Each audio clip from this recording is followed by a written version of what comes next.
እኔ ጎላ ሚካኤል የሚባል ቤተክርስቲያን ነው ማገለግለው። ከለታት አንድ ቀን እንዲሆነ አንዲት እህት ሰንበት ተማሪ መቃብር ላይ ተወድቅና ሽባ ትሆናለች።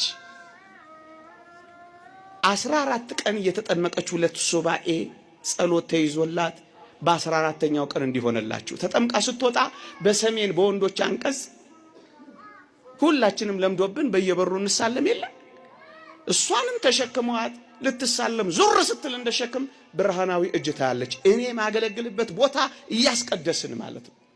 ብርሃናዊ እጅ ታያለች። ነይ አላት። እኔ አዎ ነይ። ትደነግጥና ውሰዱኝ በር ላይ ለሷ ነው ይታያል። ልክ በሩ ላይ እንደሄደች ያናገራታል። ዲያቆኑ ዕጣን ያመጣልሻል እግርሽን አብሽው ትድኛለሽ ብሏት ይሄዳል። እኛ እያስቀደስን ነው። እግዚኦ ታያለ። ዲያቆኑ ይሄድና ንፍቅ ዲያቆኑ የዕጣን አንኳሮች ከሙዳይ ውስጥ ይሰጣታል። እግሯን አበሰችው። አፍታም አልቆየች እግሯ ተፈታ።